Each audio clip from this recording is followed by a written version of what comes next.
Klonoa Empire of Dreams was just announced in the latest Nintendo Direct as one of the next GBA games coming to the Virtual Console, and man, I really wish Klonoa got more love than he did. So, I'ma do what I do best and complain about that on the internet. I already made a video about my thoughts on Klonoa Door to Phantasy, but to sum that up, Klonoa was and is an unbelievably unique experience that nothing quite comes close to. It persisted in my mind years after I played it, purely for how otherworldly it is. It was a big enough hit to get itself a sequel, but I haven't dug too deep into that. What I have played, though, is just as adorable and charming as the original, especially in the music and the atmosphere department.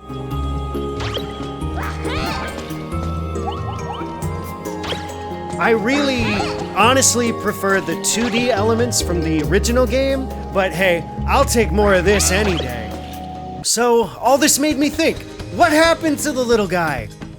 Well, to answer that, let's jump back to the 90s. According to Wikipedia, I know. Klonoa was directed by Hideo Yoshizawa, who just happened to be the same guy that directed the original Ninja Gaiden on the NES. I mean, I love that game as much as anybody else does, but I was shocked to find out that the cute and cuddly platformer I loved so much was directed by the chairman of the Salty Spittoon. Without any milk. In addition, this was originally a licensed game?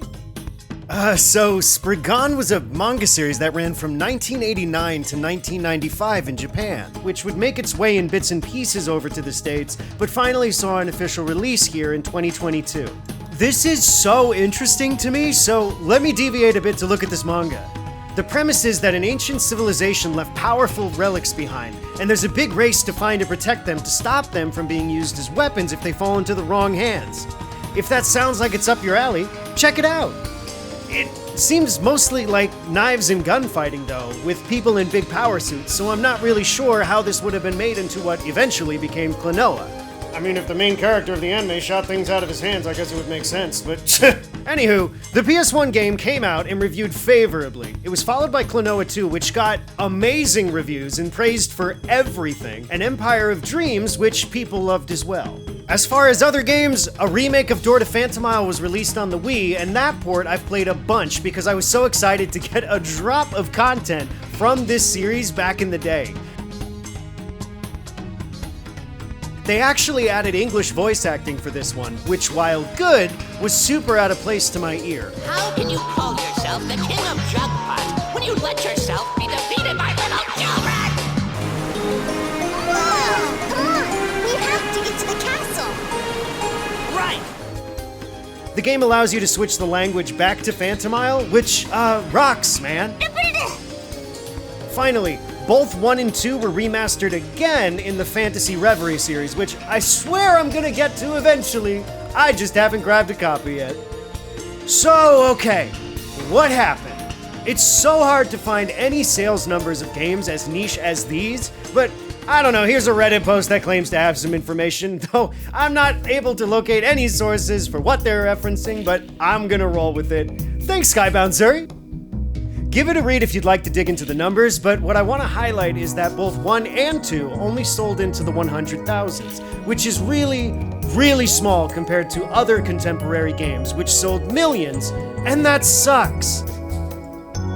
I think people point to the games and series and just say, well, yeah, that's what happens when you have a niche game, but I want to raise another idea.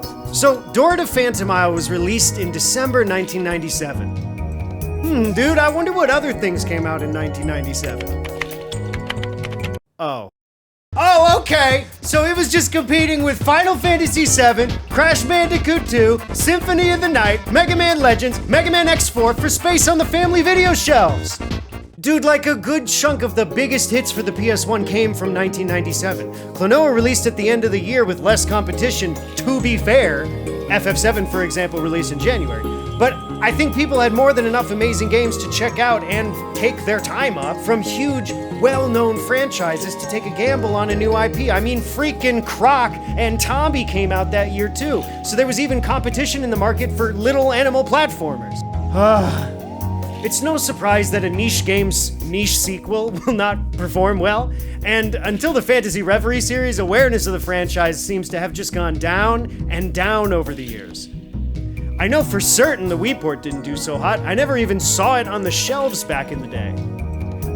Nobody's gonna get this either, but I immediately think of Legend of Legaia 1 and 2 as poster childs for this idea. Legaia 1 was so niche, I could barely believe it got a sequel. And surprise, surprise, the sequel bombed and killed the franchise. Now, sequel wasn't very good, wasn't really great, but I mean, it was still something. Okay, but one more thing I found while I was researching was that there was actually supposed to be a Klonoa movie? Did any of you hear about that? The original director of the first game was involved with the project, and there were people as recently as 2017 talking about it. According to the scraps of info I was able to find, it seems the film went under due to a lack of funding, but hey, at least they left behind a couple pieces of art for it. There's no freaking way it would ever get released at this point, if it was even started at all. But if it was announced at the end of 2017, could it have been planned to coincide with the Phantasy Reverie series in 2022? 4 years actually seems to be a reasonable amount of time to make an animated film, so who knows? If that was the case, I bet it really was a letdown to release one without the other, but this whole rabbit's just speculating now. Thank you so much for watching! I browsed some of the reviews of the Phantasy Reverie series and noticed that the theme of the positive ones were that, oh, this is my favorite game, or I loved it as a kid, and it's awesome to have it accessible again. And the negative ones were like, I don't know, maybe I would've liked it as a kid. Though most negative ones were just upset about the slight changes to the gameplay or the graphics changing from 2D to 3D in Klonoa 1. And even then, they're in the minority. If you ask me, I think calling it outdated or old misses the point of what made games like this special, but that's a video for another day. I'll be the first to admit that I don't keep the most up-to-date on gaming these days. Other than the indie scene, do they even make games like this anymore? I think we lost a lot when the rental scene died. I know it's technically the same as browsing the Steam store page and seeing all the games on offer, but there's like thousands at any given time. And even then, you gotta put money up front to get your hands on it. Like, yes, you can return it, but it was easier to just pick something that caught your eye and take it home with you.